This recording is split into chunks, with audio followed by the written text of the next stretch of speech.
जय हिंद। मैं दुर्गेश तिवारी आप सभी को अपने YouTube चैनल कमांडर क्लास में स्वागत करते हैं। ये पहले बताओ कि पहले कैसे हो, पहले बताओ कैसे हो, पहले बताओ कैसे हो, पढ़ाई कैसा चल रहा है बताओ।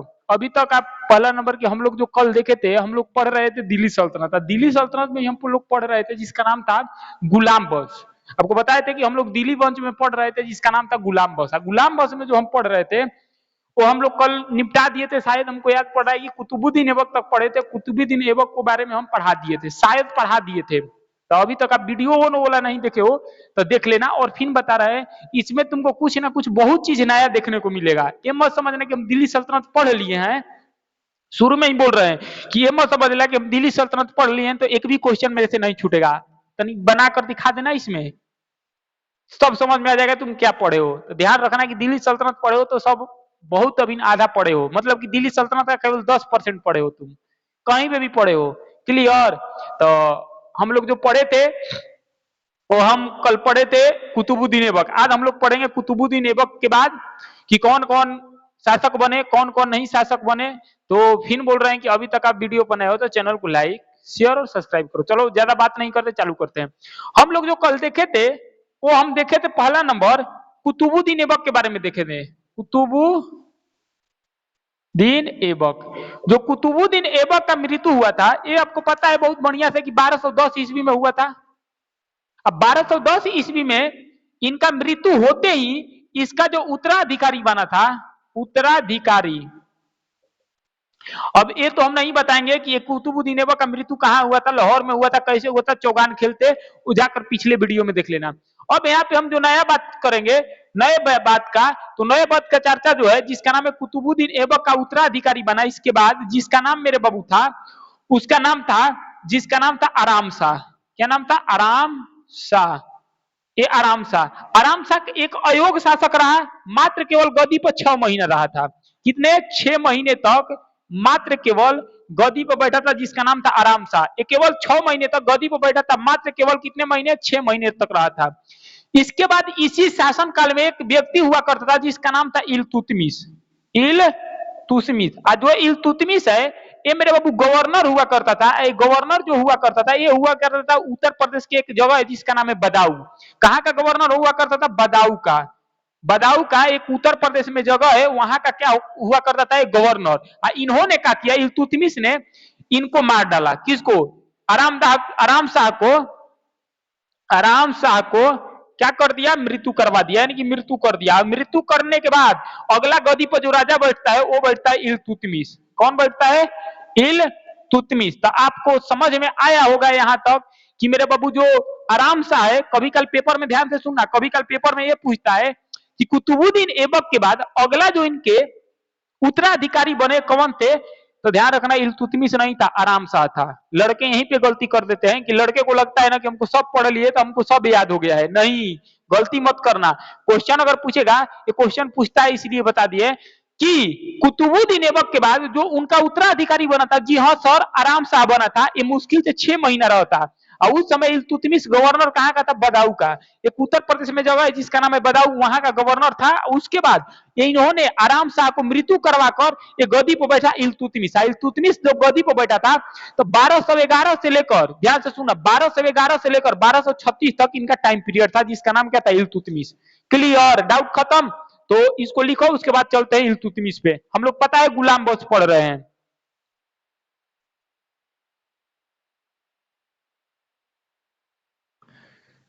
चलो अब आगे चलते हैं। जो आपको पता ही है कि हम लोग क्या पढ़ रहे हैं, गुलाम बख्श। 1 मिनट रुक जाना थोड़ा। तो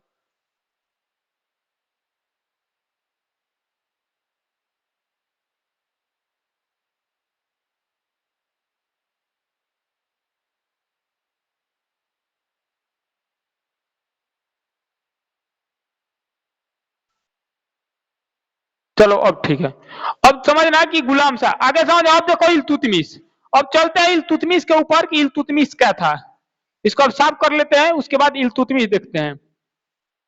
इल्तुतमिश के बारे में हम देखते हैं चर्चा की इल्तुतमिश क्या था, समझे ना। अब अगर बात किया जाए इल्तुतमिश को, इल्तुतमिश, 1 मिनट रुक जाना। इल्तुतमिश के लिए अगर बात किया जाए, 1 मिनट कोऑपरेट करना।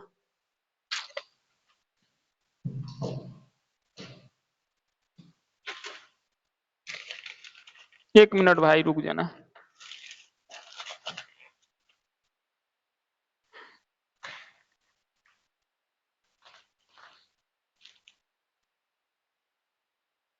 एक मिनट होल्ड करना।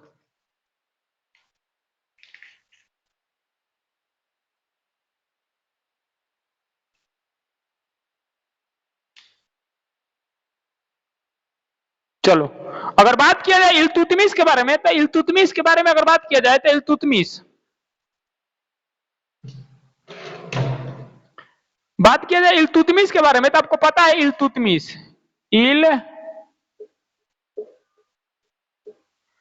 बात किया जाए इल्तुतमिश, अगर इल्तुतमिश के बारे में अगर बात किया जाए मेरे बाबू, तो इल्तुतमिश का जो टाइम पीरियड था, ये दिल्ली के गद्दी पर बैठा था 1211 से लेकर 1236। ध्यान रखना, अगर क्वेश्चन पूछेगा कि इल्तुतमिश का जो टाइम पीरियड था, ये मेरे बाबू कब से कब था, 1211 से लेकर 1236 तक। इतना तो तुमको पता है कि इन्होंने गद्दी पर बैठा 1231 में। अगर क्वेश्चन अगर तुमसे पूछेगा कि दिल्ली का वास्तविक संस्थापक कौन था,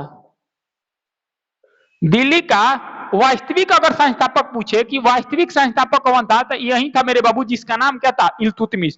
और क्वेश्चन पूछेगा कि दिल्ली का वास्तविक संस्थापक का मतलब ये हुआ, अगर क्वेश्चन पूछेगा कि गुलाम वंश, अरे गुलाम वंश का, सॉरी दिल्ली का नहीं, गुलाम वंश का, सॉरी गुलाम वंश का, गुलाम वंश का जो वास्तविक संस्थापक था यही था, जिसका नाम था इल्तुतमिश। लेकिन केवल पूछेगा कि गुलाम वंश का संस्थापक, अगर केवल पूछेगा कि गुलाम वंश का जो संस्थापक था, उनका मेरे बाबू नाम था कुतुबुद्दीन ऐबक। क्लियर, कुतुबुद्दीन ऐबक। लेकिन पूछेगा कि वास्तविक संस्थापक, वास्तविक संस्थापक पूछे तो मार कराना इल्तुतमिश। कहां मार कराओगे, इल्तुतमिश, ध्यान रखना। अगर वास्तविक पूछे तो मार कराओगे इल्तुतमिश पे। कहां पे, इल्तुतमिश पे। अगर पूछेगा केवल ऐसे, इसलिए इसको वास्तविक कहा जाता है, क्योंकि समझना, एकमात्र ऐसा राजा हुआ कि पता है कि गुलाम वंश में थे, जिनका नाम था कुतुबुद्दीन ऐबक। इन्होंने जो अपना राजधानी बनाया था, ये लाहौर बनाए थे। लेकिन एकमात्र ऐसा राजा जो कि नाम है कुतुब इल्तुतमिश, इन्होंने अपनी जो राजधानी है, अपनी जो राजधानी है, ये मेरे बाबू दिल्ली बनाया। कहां बनाया, दिल्ली। तो ध्यान रखना, एकमात्र ऐसे राजा जिन्होंने अपना राजधानी दिल्ली बनाया, उनका नाम था इल्तुतमिश। क्या नाम था, इल्तुतमिश। इसीलिए इसको मेरे बाबू क्या कहा जाता है, इसको इसी क्या बोला जाता है, इसको बोला जाता है वास्तविक संस्थापक। क्या बोला जाता है, वास्तविक संस्थापक। अगर आगे बात किया जाए कि मेरे बाबू इल्तुतमिश है, इल्तुतमिश मेरे बाबू इससे पहले कहां का गवर्नर जनरल था, बदाऊ का। बदाऊ का उत्तर प्रदेश का ये क्या था, गवर्नर था। क्या था, गवर्नर था। आपको पता होगा ये बात कि ये क्या था, बदाऊ का गवर्नर था। अगर बात किया जाए आगे, तो इसको ये एक इल्बरी तुर्क था। क्या था, इल्बरी, इल्बरी तुर्क था। अगर क्वेश्चन पूछेगा कि इल्बरी तुर्क का मतलब क्या होता है, कि ये इल्तुतमिश था, ये इल्बरी तुर्क था। इसको हम गुलामों का गुलाम बोलते थे। अगर वहां पे क्वेश्चन पूछेगा कि गुलामों का गुलाम किसको बोला जाता है, ये बहुत जबरदस्त क्वेश्चन है। अगर पूछेगा कि गुलामों का गुलाम, गुलामों का गुलाम, ये गुलामों का गुलाम बोला जाता है, जिसका नाम है इल्तुतमिश। लिख लेना, है क्वेश्चन पूछ चुका है। इसलिए क्योंकि हम तुमको कल ही बताए थे कि गुलाम का मतलब क्या होता है, गुलामों का गुलाम। की देखो, कुतुबुद्दीन ऐबक ने कहीं ना कहीं, कुतुबुद्दीन ऐबक ने ही भी क्या हुआ था, गुलाम हुआ था। कुतुबुद्दीन ऐबक जो गुलाम था, कुतुबुद्दीन ऐबक जो गुलाम था, मोहम्मद गौरी का गुलाम था। अब मोहम्मद गौरी का जो गुलाम था, ये कौन था, इल्तुतमिश। इल्तुतमिश का गुलाम कौन था, इल्तुतमिश का गुलाम बताओ। इल्तुतमिश का गुलाम भी था बड़ा सा। तो ध्यान रखना, इसको बोला जाता है गुलामों का गुलाम। मोहम्मद गौरी का गुलाम हुआ कुतुबुद्दीन ऐबक का, कुतुबुद्दीन का गुलाम हुआ इल्तुतमिश। तो इसका माना जाता है कि इसको गुलामों का गुलाम बोला जाता है। यानी कि क्वेश्चन पूछे, गुलामों का गुलाम किसको बोलते थे, इल्तुतमिश को। गुलामों का गुलाम इल्तुतमिश को। एकमात्र ऐसा राजा हुआ जिन्होंने अपनी राजधानी लाहौर से लाकर दिल्ली स्थापित किया, जिसका नाम था इल्तुतमिश। इसका वास्तविक नाम, वास्तविक दिल्ली का वास्तविक गुलाम वंश का ये संस्थापक था। क्लियर, आगे चला जाए। अगर पूछेगा तुमसे कि कब इल्तुतमिश आया, कब इल्तुतमिश आया यहाँ पे, कब दिल्ली के गद्दी पर बैठा,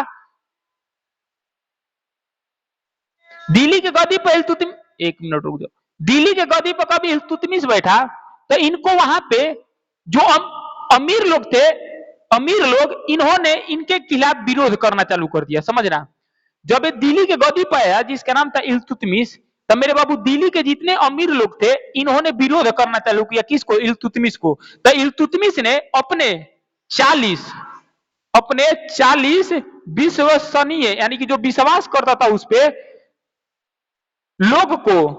लोगों का एक संगठन बनाया। एक क्या बनाया? संगठन बनाया, जिसे बोला जाता है चालीसा दल। क्या बोलते हैं? चालीसा दल। क्या बोलते हैं? चालीसा दल। या इसको बोला जाता है मेरे बाबू तुर्क ए चहमगामी। क्या बोलते हैं इसे? तुर्क ए चहलगानी।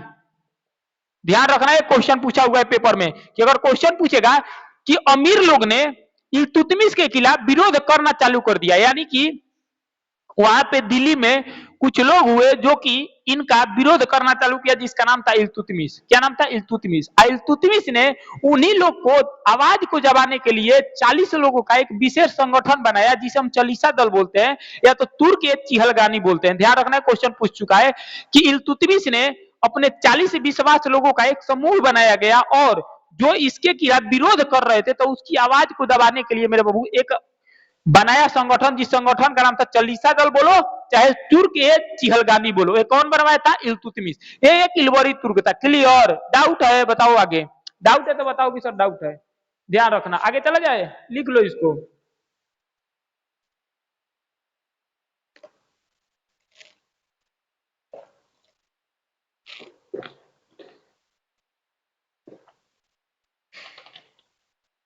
डाउट है तो बताना किसी को।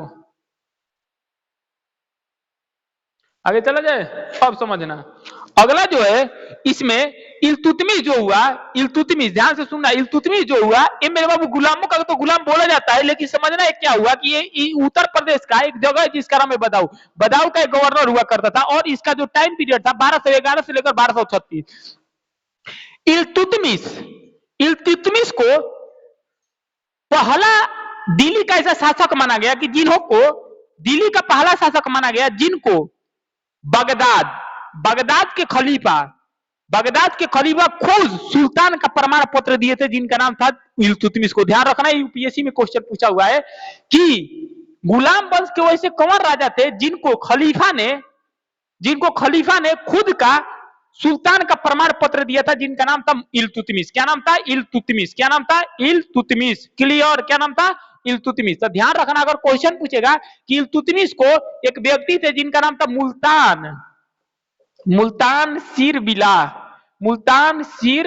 बिला। ये मेरे बाबू 1229 ईस्वी में ये मेरे बाबू इल्तुतमिश को, किसको? इल्तुतमिश को मेरे बाबू क्या दिए? एक खलीफा थे। क्या थे? बगदाद के खलीफा थे। इन्होंने इल्तुतमिश को पहली बार मेरे बाबू सुल्तान का प्रमाण पत्र दिए। क्या दिए? प्रमाण पत्र। एक क्वेश्चन पूछा हुआ है मेरे बाबू एनडीए में। ये मेरे बचवा एनडीए में क्वेश्चन पूछा हुआ है कि दिल्ली के एकमात्र वैसे राजा कौन थे जिसको खलीफा यानी कि मेरे बाबू इराक यानी कि बगदाद के खलीफा खुद का सुल्तान का प्रमाण पत्र दिया। उसका नाम था मेरे बाबू सुल्तान मीर सिर अला। क्या नाम था? सिर बिला। ये 1229 में इल्तुतमिश को सुल्तान का प्रमाण पत्र दिए थे। क्वेश्चन पूछा हुआ है, ध्यान रखना। अगर क्वेश्चन पूछेगा कि एनडीए में क्वेश्चन पूछा हुआ है, ध्यान रखना किसमें? एनडीए में, कि ऐसा कौन थे इल्तुतमिश का यानी कि सुल्तान का प्रमाण पत्र दिया जिसका नाम था सुल्तान सिर बिला 1229 ईस्वी में। कितने में? 1229 ईस्वी में। ये बगदाद के खलीफा थे। कहां थे? बगदाद। तो ध्यान रखना, है क्वेश्चन पेपर में पूछा हुआ है, बगदाद का खलीफा थे। आगे चला जाए, अगर आगे चला जाए इसका, तो इसी के टाइम में एक युद्ध लड़ा गया इल्तुतमिश के टाइम में, जिसको बोलते हैं तराइन का थर्ड बैटल। अगर बात किया जाए तराइन का थर्ड युद्ध, अगर बात किया जाए कि तराइन का जो थर्ड युद्ध है ये 1215 ईस्वी में हुआ था। 1215 ईस्वी में हुआ था। ये किसके बीच? एल्दौज प्लस इल्तुतमिश। इसमें मेरे बाबू इल्तुतमिश क्या हो जाता है? जीत जाता है। एल्दौज क्या होते हैं? हार जाते हैं। तो ध्यान रखना, तराइन का थर्ड युद्ध ये किसके किसके बीच हुआ था? इल्दौज, और उसके बाद तो इल्दौज को पूरी तरीके से इल्तुतमिश हरा देता है। क्लियर? तो तराइन के कितने युद्ध हुआ? 3 युद्ध। 3 युद्ध में कौन कौन युद्ध है? पहला तराइन का 1191 मोहम्मद गौरी और पृथ्वीराज चौहान, जिसमें पृथ्वीराज चौहान जीतते हैं। दूसरा है 1192 जिसमें मोहम्मद गौरी जीतता है। तीसरा है 1215 में तराइन हरियाणा में। तराइन एक जगह है, तराइन एक जगह है, प्लेस है यानी कि स्थान है। ये मेरे बाबू कहाँ पे? हरियाणा में है। कहाँ है? हरियाणा में। ध्यान रखना कहाँ पे? हरियाणा में। तो ध्यान रखना एक जगह है जिसका नाम है हरियाणा, वहीं तराइन के 3 युद्ध हुआ। तो बताओ समझ में आ रहा है कि नहीं आ रहा है? क्लियर? तो ध्यान रखना क्वेश्चन पूछेगा कि दिल्ली के वैसे कौन सुल्तान हुए जिनको बगदाद के खलीफा सर्वप्रथम सुल्तान का प्रमाण पत्र दिए, जिसका नाम था इल्तुतमिश। इसीलिए इसको वास्तविक संस्थापक बोला जाता है। इन्होंने अपना राजधानी लाहौर से दिल्ली बनाए थे, जिसका नाम क्या था? इल्तुतमिश। अगर इल्तुतमिश का टाइम पीरियड का बात किया जाए तो 1211 से लेकर 1236 तक रहे थे और गुलाम वंश के वास्तविक संस्थापक माने जाते हैं। और जैसे ही ये गद्दी पर बैठे तो दिल्ली के जितने अमीर लोग थे इनको विरोध किया, तो उस विरोध को दबाने के लिए एक 40 लोगों का संगठन तैयार किया, जिसे बोलते हैं चालीसा दल या चाहे बोलते हैं तुर्क चिहलगानी। अगर बात किया जाए कि दिल्ली के ऐसे कौन शासक हुए थे, गुलाम वंश के ऐसे पहले शासक कौन हुए जिसको बगदाद के खलीफा जिसका नाम था मुल्तान सीर बिला 1229 ईस्वी में खुद का सुल्तान का प्रमाण पत्र दिया, वो कौन थे? इल्तुतमिश। कौन दिया था? सुल्तान मीर सीर बिला। आगे चला जाए, अगर आगे बात किया जाए तो अब समझना,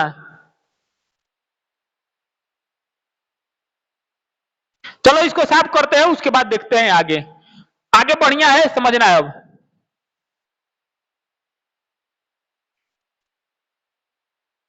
देखो, अगर मैपिंग की अगर बात करोगे, मैप देखोगे अगर, तो मैप पे पहले देख लेते हैं जो जिसका नाम था, इसी का नाम था। अब समझना, देखो अगर बात किया जाए इल्तुतमिश, हम लोग पढ़ रहे हैं इल्तुतमिश, इल्तुतमिश। यहां से मेरे बाबू क्वेश्चन पूछता है और पूछता रहेगा। इल्तुतमिश सब गद्दी पर था, तो इसी के टाइम पे मेरे बाबू मंगोल आक्रमण हुआ। क्या हुआ? मंगोल आक्रमण। इसी के टाइम पे क्या हुआ था? मंगोल आक्रमण, जिसका नाम क्या था मेरे बाबू? जिसका नाम था इल्तुतमिश। कब मंगोल आक्रमण हुआ? तो मंगोल आक्रमण होने वाला था भारत पे, लेकिन जो दिल्ली सल्तनत की गद्दी पर बैठा था जिसका नाम था इल्तुतमिश, तो अपने दूरदृष्टि के यानी कि दूरदृष्टि से इसको टाल दिया, जिसका नाम क्या है? मंगोल आक्रमण। ध्यान रखना, ये मंगोलिया कब, भारत मतलब कि पूरे वर्ल्ड के मैप देखोगे तो इस तरफ नेपाल, उसके बाद चाइना, रसिया, बीच में एक जगह पड़ता है जिसका नाम है मंगोलिया। क्या है? मंगोलिया। और वही मंगोलिया से अटैक करने वाला था जिसका नाम था चंगेज खान। यहाँ पे अगर बात किया जाए मंगोल आक्रमण, ये मेरे बाबू 11वीं शताब्दी या 12वीं शताब्दी मान लो, कौन सी शताब्दी चल रहा था? 12वीं ले लो, 12वीं का 13वीं शताब्दी चल रहा था। 13वीं शताब्दी में मंगोल का जो आक्रमण है ये कौन कर रहा था? ये चंगेज खान। कौन कर रहा था? Genghis Khan. अगर बात किया जाए कि चंगेज खान क्यों मंगोल आक्रमण किया, बात समझना क्यों किया। देखो, मध्य एशिया में जैसे मोहम्मद गौरी इंडिया में आया था, तो उसका क्या था कि पूरे मध्य एशिया को जीतकर इस्लाम धर्म का क्या करना है? धर्म प्रचार करवाना है। तो उसी तरफ से जो चंगेज का था, चंगेज का क्या सोच रहा था कि मध्य एशिया में, कहां पे? मध्य एशिया में हमको कुछ राज प्रांत का क्या करना है मेरे बाबू? आगे ले जाना है। जैसे एक मध्य एशिया में, यानी कि मध्य एशिया में एक गांव था, एक मध्य एशिया में एक प्रांत था, यानी कि एक राज था, प्रांत था, जो भी बोलो राज था, जिस राज का नाम था खारिज में। क्या नाम था? खारिज में। जिस राज का नाम क्या था? खारिज में। खारिज में। क्या नाम था? खारिज में। क्या नाम था? खारिज में। इस खारिज का जो शासक हुआ करता था, ये जो खारिज में का शासक हुआ करता था, उसका नाम था मांग भरनी। ध्यान से सुनना मेरे बाबू कहानी। देखो, इस क्या हुआ था कि मंगोल आक्रमण किसी के टाइम हुआ था? इल्तुतमिश। लेकिन इल्तुतमिश ने अपने दूरदृष्टि के लिए, यानी कि दूरदृष्टि से इसको टाल दिया था। क्यों टाल दिया था? तो समझना, कि मंगोल का आक्रमण हो रहा था तो उस समय दिल्ली के गद्दी पर बैठा था जिसका नाम था इल्तुतमिश। क्या नाम था? इल्तुतमिश। इल्तुतमिश इतना तेज था कि इसको पता था कि होने वाला था, इसीलिए इसको दूर दृष्टि से टाल दिया। क्योंकि जो मंगोल आक्रमण हुआ था 13वीं शताब्दी के आसपास होने वाला था, क्योंकि चंगेज खान चाह रहा था कि जैसे मध्य एशिया में एक गांव है जिसका नाम है खरीज्म। क्या नाम है? खरीज्म। उसी खरीज्म में अपना राज्य को प्रस्तावित करना था, यानी कि प्रांत को विस्तारित करना था, जिसका नाम था चंगेज खान। और उसी खरीज्म का एक शासक हुआ करता था जिसका नाम था मंगभरनी। क्या नाम था? मंगभरनी।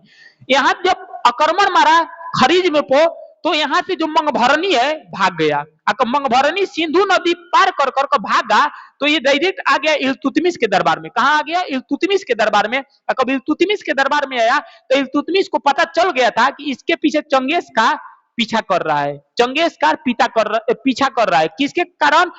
मंगभरनी का। तो इल्तुतमिश के यहाँ जाकर मंगभरनी ने मेरे बाबू क्या किया? शरण मांगा। क्या मांगा? शरण मांगा। मंगभरनी के कारण मंगभरनी मांगा किसे? इल्तुतमिश। तो इल्तुतमिश को पता था कि हम इसको अगर शरण अगर दे दिए तो इंडिया पर अटैक कर देगा चंगेज खान, इसीलिए इसको शरण नहीं दिया, भगा दिया। को भगा दिया तो उधर से आ रहा था चंगेज खान इंडिया में, क्योंकि पता था कि वो भाग गया है इंडिया में। तो जैसे ही ये बात पता चला चंगेज खान को कि इल्तुतमिश ने इसको शरण नहीं दिया, भगा दिया, तो चंगेज खान सिंधु नदी को पार करने से पहले लौट गया। तो ये हो गया कि इल्तुतमिश ने अपने दूरदृष्टि के समय से मंगोल अटैक होने से बचा लिया। तो मान के चलो कि यहाँ पे अगर पूछा जाए कि यहाँ पे शासक कौन था? मंगभरनी। कौन था? मंगभरनी। मंगभरनी। मंगभरनी क्या था? मंगभरनी। कहाँ का था? खरीज्म का। अब मंगभरनी कहाँ भाग कर आया? इल्तुतमिश के पास। लेकिन इल्तुतमिश ने इनका शरण नहीं दिया और भगा दिया। इसी तरीके से भारत में जो मंगोल आक्रमण है वो पूरी तरीके से बच गया। क्या हो गया? बच गया। अगर बात किया जाए आगे और, तो मंगभरनी के बारे में अगर यही बोला जाता है कि मेरे बाबू देखो, अब अगर बात किया जाए मंगभरनी, तो मंगभरनी का अगर बात किया जाए, ध्यान से सुना, मंगभरनी का अगर बात किया जाए तो मंगभरनी का अगर पूछता है कि मंगभरनी का बताओ ओरिजिनल नाम क्या था? चेमुचीनी। क्या नाम था? चेमुचीनी। क्या नाम था? चेमुचीनी। इनके पिताजी का नाम था यास गोई बहादुर। क्या नाम था? यास गोई बहादुर। तो ध्यान रखना, इल्तुतमिश के दरबार में कौन आया था? दरबार में आया था जिसका नाम क्या था? मंगभरनी। क्या नाम था? मंगभरनी। मंगभरनी। जो मंगभरनी आया था ये क्या मांगने आया था? शरण मांगने आया था। लेकिन इल्तुतमिश ने शरण नहीं दिया, इनको लौटा दिया। और लौटाने के बाद चंगेज का ये मेरा बाबू वापस लौट गया। यानी कहां से? सिंधु नदी पारे नहीं कहा गया। इसीलिए जो इंडिया पे मंगोल आक्रमण है ये रुक गया, ये पूरी तरीके से। अगर बात किया जाए चंगेज खान, तो चंगेज खान का ओरिजिनल नाम अगर पूछेगा, कभी पेपर में पूछेगा तो बता देना, चंगेज खान। चंगेज खान ये रहने वाला मंगोलिया का था। इसका ओरिजिनल नाम था चेमुचीनी। क्या नाम था? चेमुचीनी। इनका ओरिजिनल नाम क्या था? मूल नाम ओरिजिनल चेमुचीनी। इनके पिता का नाम अगर पूछेगा, पिता का नाम, तो ध्यान रखना येसुगाई बहादुर। अगर इनका पिता का नाम पूछेगा तो येसुगाई बहादुर, पेपर में पूछेगा तो मार्क कराना, बता देना। क्लियर? तो क्वेश्चन पूछेगा कि चंगेज खान का ओरिजिनल नाम था चेमुचीनी। क्या नाम था? चेमुचीनी। क्वेश्चन पूछेगा इनका पिता का नाम क्या था? येसुगाई बहादुर।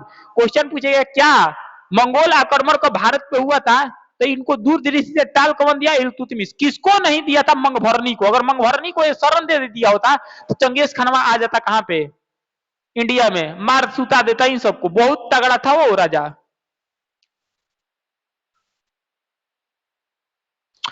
बहुत जबरदस्त, मान के चलो बहुत जबरदस्त राजा था, यानी कि बहुत राजा था। इधर दिख नहीं रहा होगा ना, तो लिख देते हैं कि जो एक कहां का शासक था? एक मंगभरनी। अगर पूछे कि मंगभरनी कहां का शासक था, तो खरीज में का, खरीज में। एक खरीज में का शासक था, खरीज में।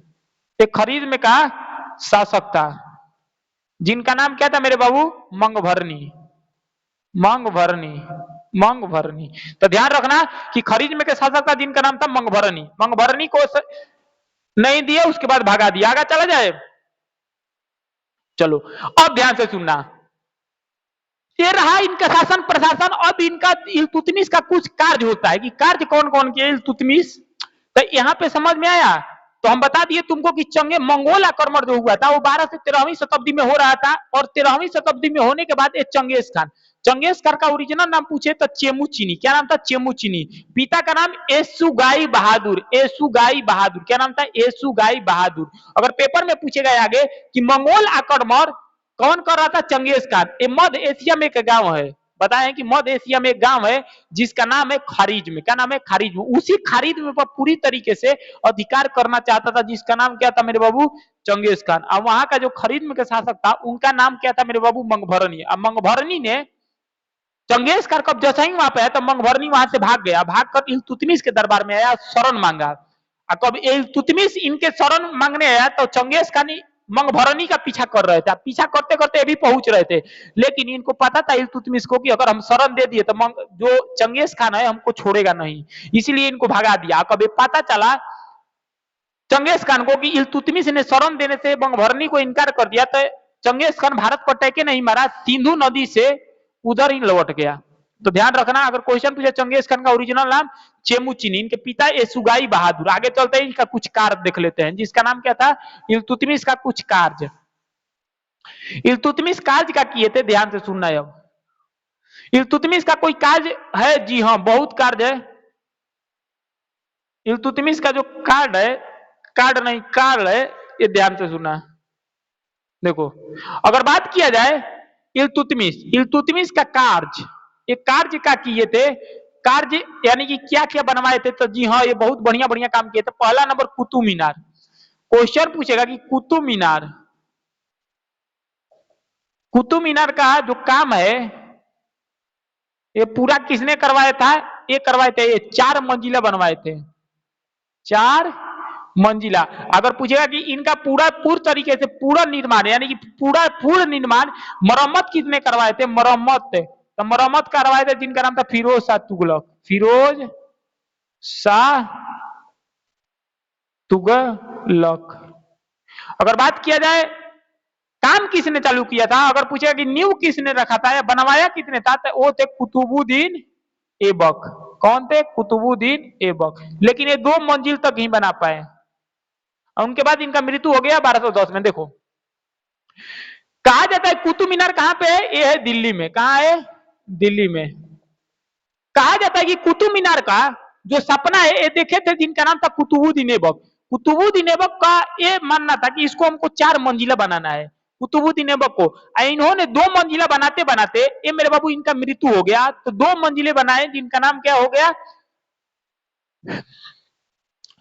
4 मंजिला बनाए जिसका नाम है इल्तुतमिश। और उसमें फिर बिजली गिर गया तो पूर्ण निर्माण किसने करवाया था? फिरोज शाह तुगलक। अगर बात किया जाए इल्तुतमिश, तो इल्तुतमिश ने एक और काम किया था कि शुद्ध अरबी सिक्के चलवाया था। क्या चलवाया था? शुद्ध अरबी सिक्के। अगर बात किया जाए शुद्ध अरबी सिक्के, तो शुद्ध अरबी सिक्का किसने चलवाया था? शुद्ध अरबी सिक्के, शुद्ध अरबी सिक्का। तो शुद्ध अरबी सिक्का इल्तुतमिश ने चलवाया था। 2 प्रकार का सिक्का चलवाया था, एक चलाया था चांदी, एक चलाया था चांदी और एक चलाया था तांबा। एक क्या चलवाया था? तांबा। तांबा को जीतल बोला जाता था। क्या बोला जाता था? जीतल। अगर इसको बात किया जाए चांदी को, तो चांदी को टंका बोला जाता था। क्या बोला जाता था? टंका। ध्यान रखना, ये पेपर में पूछा हुआ है। अगर क्वेश्चन पूछेगा कि बताओ कि जो शुद्ध अरबी सिक्का है, चांदी का सिक्का का नाम क्या था? टंका था। टंपा का क्या था? जीतल था। अगर बात किया जाए आगे और एक लेकर इल्तुतमिश के बारे में, तो इल्तुतमिश समझना, इल्तुतमिश का एक बड़े बेटे थे, इनका इल्तुतमिश के एक बड़े बेटे थे, और इनके शासन काल में ही इल्तुतमिश का शासन काल था 1211 से लेकर 1236। आपको पता होगा बढ़िया से। और समझना कि क्या हुआ, इल्तुतमिश का जो टाइम पीरियड था 1211 से लेकर 1236, इसी टाइम में इनके बड़े बेटे का निधन हो गया। और निधन होने के बाद इनको क्या किया गया कि अपने होशी आवाज में सुल्तानगढ़ का गढ़ी का मकबरा बनवाए। ये बनवाए थे दिल्ली में। कहां बनवाए थे? दिल्ली में। तो ध्यान रखना, ये भी क्वेश्चन पेपर में पूछा जा चुका है कि ये शुद्ध अरबी सिक्के और कुतुब मीनार का निर्माण, और एक यहाँ पे और लिख लेना जिसका नाम है सुल्तानगढ़ी, सुल्तानगढ़ी का मकबरा, गढ़ी का मकबरा। ये अगर पूछेगा कि सुल्तानगढ़ी का जो मकबरा है ये मेरे बाबू कहां है? पहला नंबर दिल्ली। कहां है? दिल्ली में। अगर क्वेश्चन पूछेगा कि ये कौन बनवाया था, तो खुद इल्तुतमिश बनवाया था। कौन बनाया था? इल्तुतमिश इल्तुतमिश। इल्तुतमिश क्यों बनवाया था समझ रहा, इनके बड़े बेटे का क्या हो गया था, निधन हो गया था। ये मेरे बाबू बहुत जबरदस्त क्वेश्चन है, लिख लेना कि सुल्तानगढ़ी का जो मकबरा है किसने बनवाया था, इल्तुतमिश बनवाया था, दिल्ली में बनवाया था, क्योंकि इनके बड़े बेटे का निधन हो गया था, इसी कारण ये बनवाया था। तो इतना ध्यान रखना है, पेपर में क्वेश्चन पूछा हुआ है कि सुल्तानगढ़ी, ये पेपर में करोड़ों बार पूछा हुआ है, ये सुल्तानगढ़ी एक करोड़ों बार पेपर में पूछा है कि इसका निर्माण कौन करवाया था, निर्माण करवाया था इल्तुतमिश, क्योंकि बड़े बेटे का इसका क्या हो गया था, निधन हो गया। क्या हो गया था, निधन हो गया था। क्लियर, तो ध्यान रखना है। यहां से कौन कौन तुमको बात याद रखना है। पहला नंबर, इल्तुतमिश का जो टाइम पीरियड है कब था, 1211 से लेकर 1236। क्लियर। दूसरा बात, इनका जो कार्य याद रखना कि कुतुब मीनार का जो काम का पूरा किया था, ये 4 मंजिला कौन किया था, ये यही किया था, जिनका नाम है इल्तुतमिश। अगर बात किया जाए यहां से कि शुद्ध अरबी सिक्के, पेपर में पूछा हुआ है, ध्यान रखना कि शुद्ध अरबी सिक्के किसने चलवाया था, ये इल्तुतमिश चलवाया था। और चांदी का सिक्का चलवाया था जिसका नाम है तंका। अगर तांबा का बात किया तो जीतल। ये वाला क्वेश्चन पेपर में पूछा हुआ है कि सुल्तानगढ़ी का मकबरा किसके पीरियड में बनाया गया, तो ध्यान रखना इल्तुतमिश बनाया था, क्योंकि इनके शासन काल में इनकी बड़े बेटे का निधन हो गया था। बड़े बेटे का निधन होने के कारण इसी मकबरे में इनके बड़े बेटे को दफनाया गया था और बनाया गया था, जिसका नाम है इल्तुतमिश, ये बड़े बेटे का निधन। क्लियर, तो इसको लिख लो जल्दी से, एक बार लिख लो इसको, उसके बाद चलते हैं।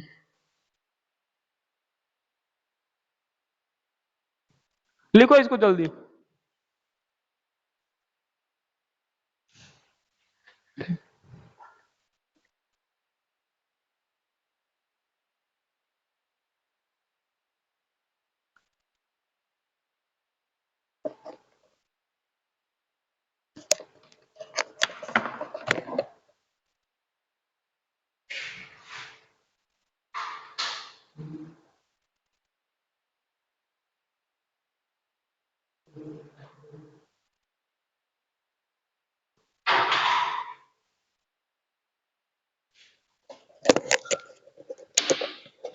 चलो बोलो प्रभु मेरे, कहां तक थे वो तेरी, 1 मिनट रुक जाओ। तो ध्यान रखना है, अगर क्वेश्चन अगर पूछेगा कि शुद्ध अरबी सिक्के बता दिए और उसके बाद तांबा बता दिए, जीतल।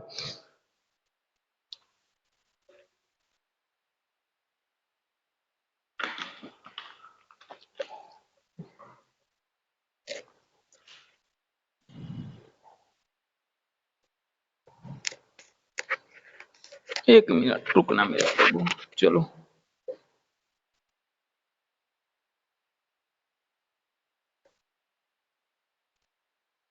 आया समझ में, बताओ जल्दी से बताओ, आया समझ में, नहीं आया समझ में। इनका एक कार्य पीरियड था जो तुमको ध्यान ही रखना पड़ेगा, क्योंकि कोई इसका तोड़ नहीं है और पेपर में पूछेगा ही पूछेगा। डायरेक्ट तुमसे उठाकर पेपर में पूछेगा, तो जब पेपर में पूछेगा ना तो हवा टाइट हो जाएगा उस दिन। क्लियर, आगे चला जाए तो ध्यान रखना कि जो शुद्ध अरबी का सिक्के चलवाए थे, जिनका नाम क्या था, इल्तुतमिश था, वो चांदी का सिक्का को बोला जाता है तंका और तांबा को जीतल। इसके बाद आगे अगर हम चले इसके बारे में, इल्तुतमिश का एक दरबार में एक इतिहासकार रहते थे जिनका नाम था मिहान-ए-सिराज। आप नाम सुने होंगे। चलो आगे चलते हैं।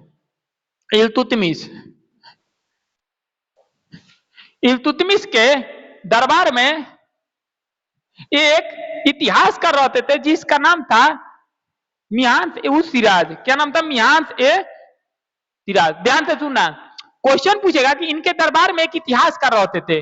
इनके दरबार में इतिहासकार रहते थे।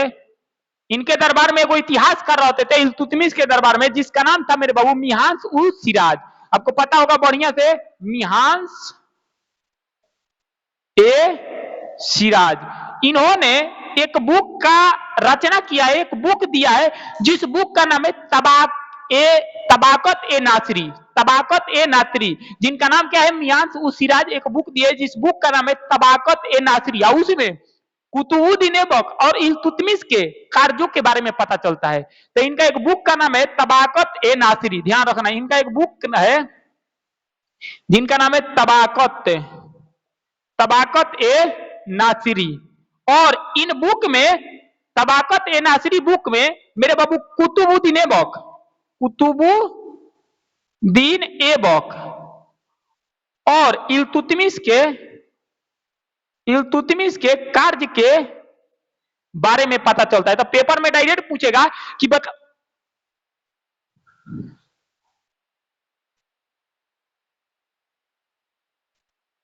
एक मिनट रुक जाना, 1 मिनट। चलो फिर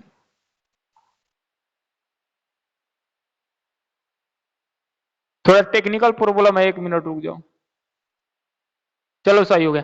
देखो, दरबारी इतिहासकार थे जिनका नाम मेरे बाबू था, इनके दरबारी कार इतिहास थे जिनका नाम क्या था मेरे बाबू, मिहांस ए सिराज। क्या नाम था? मिहांस ए सिराज। क्लियर?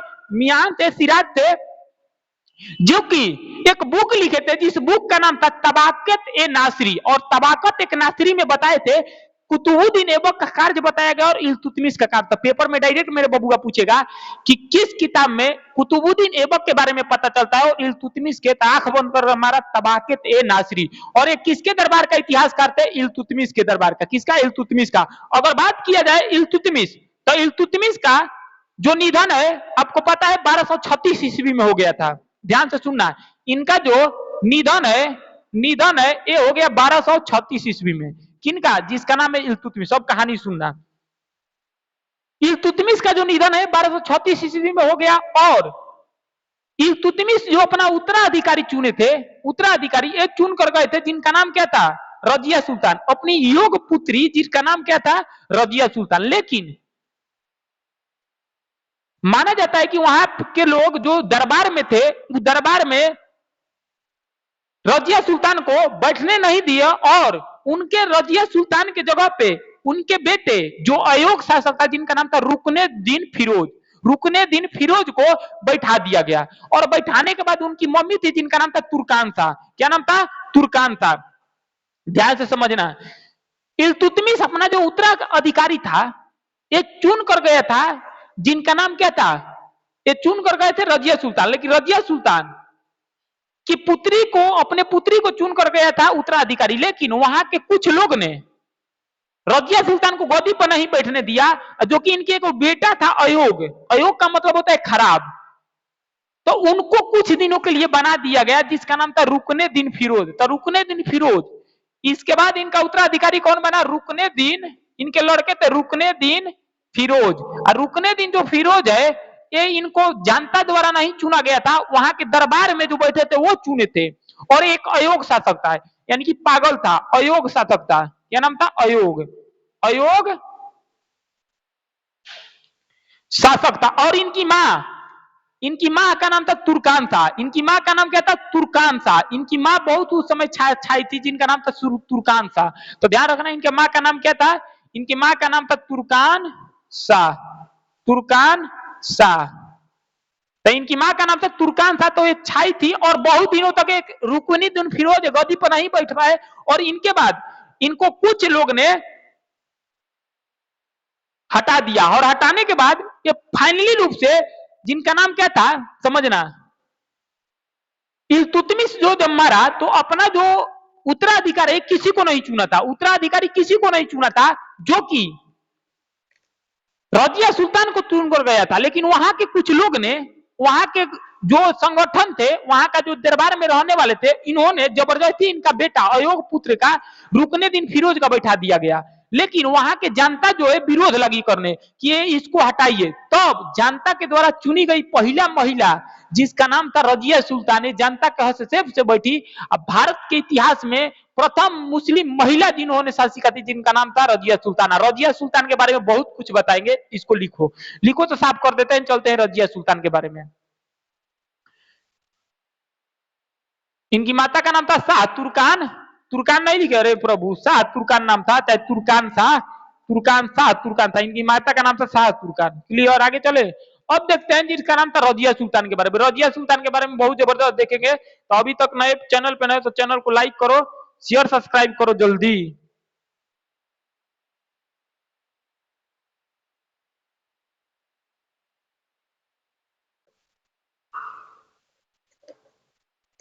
देखो आगे चला जाए। देखो इसको साफ कर देते हैं। अब चलते हैं जिसका नाम क्या है मेरे बाबू। अब बड़ी 1 मिनट रुक जाना, 1 सेकेंड, उसके बाद चल रहे हैं।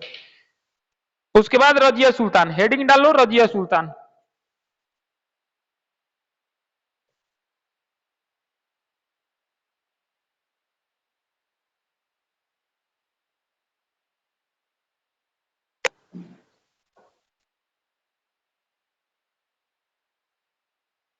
डालो रजिया सुल्तान। रजिया सुल्तान के बारे में चलते हैं। रजिया सुल्तान तो तुम लोग पढ़िए लिए होगे, तो आज पता चल जाएगा कि रजिया सुल्तान कितना पढ़े हो कितना गलत पढ़े हो। समझ में आ जाएगा कि रजिया सुल्तान कितना पढ़े हो, रजिया सुल्तान नहीं पढ़े हो। खुद समझ में आ जाएगा कि पढ़े हो कि नहीं पढ़े हो, कितना पढ़े हो। बोलते हैं ना कि कभी ना कभी शेर से तो मुकाबला होकबे करेगा। जिस दिन शेर से मुकाबला होगा उस दिन छिटा जाओगे। बताते हैं ना कि जिस दिन शेर से मुकाबला होगा उस दिन क्या कर जाओगे, मारे जाओगे। आ जाओ, जो अगला गति थी इनका नाम था रजिया सुल्तान। रजिया सुल्तान। अगर रजिया सुल्तान की अगर बात किया जाए तो रजिया सुल्तान जो गद्दी पर बैठी थी, ये गद्दी पर बैठी थी, इनका गद्दी पर बैठने में 1236 से लेकर 1240, कहीं कहीं पेपर में तो इनका टाइम पीरियड पूछ देता है डायरेक्ट कि रजिया सुल्तान का टाइम पीरियड था 1236 से लेकर 1240। अगर बात किया जाए इनके बारे में तो जनता के हस्तक्षेप से, यानी कि जनता के द्वारा, जनता के द्वारा यानी कि जनता के हस्तक्षेप से बैठने वाली पहली महिला शासिका थी। ये जनता के हस्तक्षेप से दिल्ली के गद्दी पर बैठी थी, जिनका नाम क्या था, रजिया सुल्तान। जनता के द्वारा। अगर बात किया जाए इनका रजिया सुल्तान के बारे में तो रजिया सुल्तान जनता के द्वारा बैठी थी। इन्होंने पर्दा प्रथा का परित्याग किया था। परित्याग किया था। क्या किया था? पर्दा प्रथा का परित्याग किया था। एक क्वेश्चन मेरे से याद नहीं आया, चंगेज खां को वहां पे बता रहे थे तो लिख लेना चंगेज खां, अगर जगह होगा तब। चंगेज खान अपने आप को क्या कहता था? एक क्वेश्चन पेपर में पूछा हुआ था, अपने आप को क्या बोलता था? चंगेज खान जो है अपने आप को क्या बोलता था, कहीं पेपर में पूछा हुआ है, हम वहां पे भूल गए थे बताना, थोड़ा आप लिख लेना, उसको कॉपरेट कर लेना कि चंगेज खान अपने आप को क्या बोलता था? ईश्वर का अभिशाप। लिख लेना कि चंगेज खान अपने आप को ईश्वर का अभिशाप बोलता था। अभिशाप, ध्यान रखना, थोड़ा छूट गया था दिमाग से, तो वहां पे आप लोग अगर एक लाइन लिख लेना वहीं पे कि चंगेज खान जो है, चंगेज खान अपने आप को ईश्वर का अभिशाप कहा करता था। लिखो, उसको साफ करते हैं। तो ध्यान रखना कि अगर क्वेश्चन पूछे चंगेज खान अपने आप को क्या बोलता था? ईश्वर का अभिशाप। अगर बात किया जाए, क्लियर, इसको लिख लेना, साफ कर देते हैं। अगर बात किया रजिया सुल्तान का टाइम पीरियड 1236 से 1240, जनता के द्वारा पहली महिला बैठाई गई, जनता के द्वारा। पर्दा प्रथा के त्याग का मतलब क्या होता था कि ये पहली ऐसी मुस्लिम महिला हुई कि जो कि पर्दा न डालकर डायरेक्ट खुला आती थी। कहां पे? दरबार में। ये मेरे बाबू संपूर्ण भारत के, यानी कि संपूर्ण पूरे विश्व में पहली मुस्लिम महिला शासिका बनी। महिला शासिका बनी जिसका नाम था रजिया सुल्तान। क्या नाम था? रजिया सुल्तान। उसको साफ कर दिया जाए तो ध्यान रखना, इसको साफ कर देते हैं,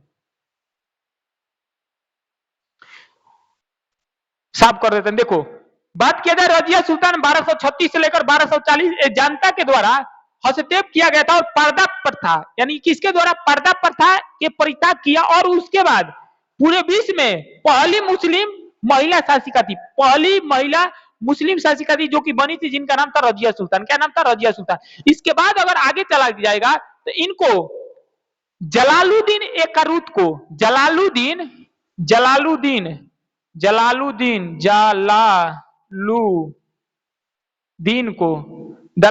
एकरूत को, देखो इधर अब समझना, जलालुद्दीन एकरूत को मेरे बाबू रजिया सुल्तान ने अश्वशाला का प्रधान बनाया। अश्वशाला का प्रधान बनाया। अश्वशाला का मतलब होता है कि जहां घोड़ा वोड़ा रहता है उसको। तो क्वेश्चन पूछेगा कि रजिया सुल्तान के समय में अश्वशाला का प्रधान कौन था? जलालुद्दीन एकरूत। क्या था? जलालुद्दीन। अगर क्वेश्चन पूछेगा कि उसको, देखो अश्वशाला का मतलब होता है घोड़ा वोड़ा पारने वाला, इसको बोला जाता है अमीर ए आखुर। इसको क्या बोला जाता है? इसको बोला जाता है अमीर ए आखुर।